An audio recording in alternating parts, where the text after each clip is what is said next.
Good morning guys, kasabong nandito na ako sa kabilang parte ng manukan ko, magpapakain ako. Ito siya, nagsimulang sisipunin na pansin ko agad, susubuan ko siya ng gamot agad. Yan ang pag-alaga ko nga hindi masasayang ang ating mga alaga kasi simula pa lang ito susubuan ko na kaagad siya ng pangkontra sa sipon. Yan lang hindi pa binabasa ang ilong, napansin ko lang siya na parang iba na ang pakiramdam niya. Sinubuan ko na sa pangsipon. Kung kayo mga baguhan pa lang, maamoy nyo dito sa bunga nga, amoyin nyo kung iba ang amoy sa isa ka bunga sa manok, sigurado ako magkasipon niya. Parating ang sipon niya, mga bukas, pangatlong araw lalabas na sa ilong niya.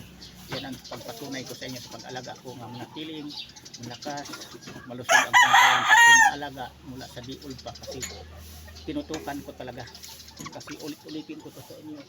Hindi lang gaya-gaya sa pagmamanok ko, pinagsiniran ko talaga ito kung paano ang proseso na hindi masayang ang aking oras at ang aking pirang ginagastos pambiling pinsog ano sa kanila vitamins.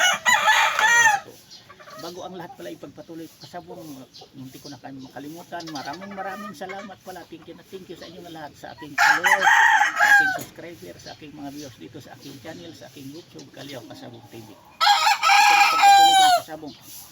Ito na siya, ang 4 months pa lang ito. Process ito siya ng Boston Sweeper. Ito siya ang kapatid sa ina pati sa ama, magkapatid sa inag ama noong nag-champion ko sa San Juan na mga kulay pula. Pati sa kulay sa wingban ko, parehas lang kulay ng wingban ng mga manok ko. Sarili kong ano to, bandid, sarili kong pangalan, eagle name nakalagay dito. Ito rin ang maidagdag ko sa inyo na hindi ako bumabase sa kahit katulad na napanood ko sa TikTok account din, kasi ito siya 4 months pa lang ito, pero kita nyo naman ang hawa na. Pero yung sinundan nito na yung pa-intubit ko na sa kanya na 5 months, mas maiksi pa ang head sa dito. Hindi pa tumutulis, pero itong tumutulis na. Ipaliwanag ko rin ulit ito sa inyo kasi yung iba nalilito sa TikTok account ko, natatawa nga ako sa kanila dahil nagkaanuhan sa tahid daw ang haba. Hindi ako bumabase dyan. Katulad din sa akin, ang sinundan nito na 4 months, may resibo, iba ang marking, ibang linyada yon. Ito Boston Sweeper, iba ang marking nito, at saka iba ang pizza, iba ang pagpaingibig ko sa paghatid sa kanila at saka pagkuha ko, nakalagay ang pizza.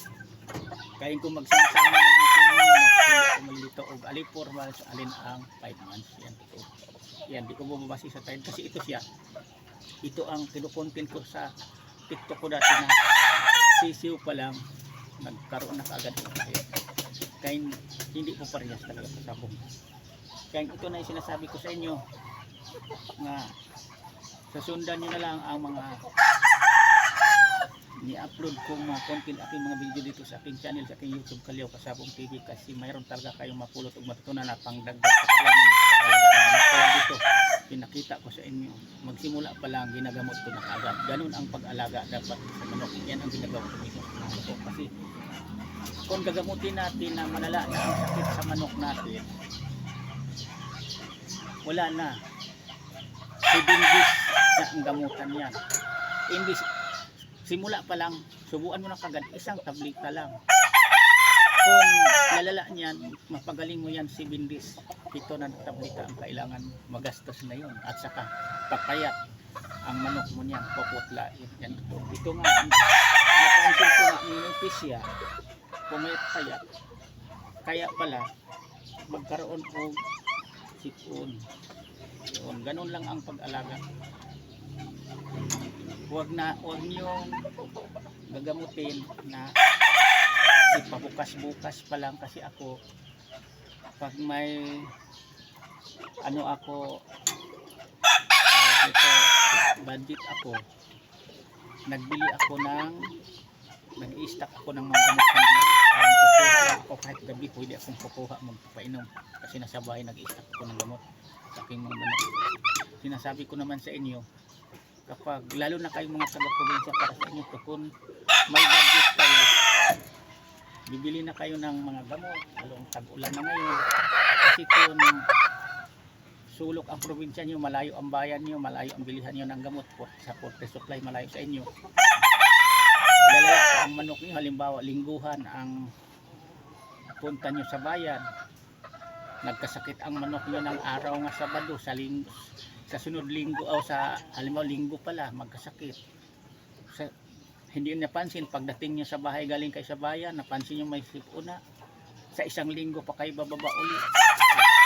Isang linggo na ang manok nyo nagtiis sa karamdaman niya na sipon, lalala na yun.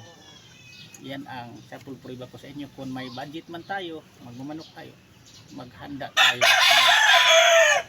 Yung pang sipon importante, di bali ang purga, ma-schedule mo yan, pero ang sakit na sipon, halak, ano man yan, kailangan mayroon tayong yan, para nga magsimula tulad ng ginagawa pinakita ko sa inyo, susubuan agad, mawala agad naramdamang konting sakit sa ating mga manok, konting sipon man lang. Yan lang, sana meron tayong natutunan itong sa akin.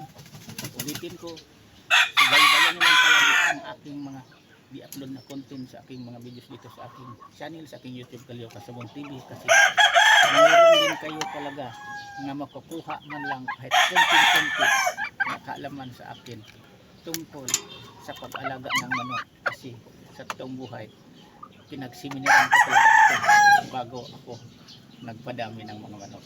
Parang hindi ako lugi sa aking lakas naman tayo ulit. Ibang topic naman nakapaliwanag ko sa inyo. Maraming salamat ulit sa Visayas, Luzon, Mindanao. Bye bye.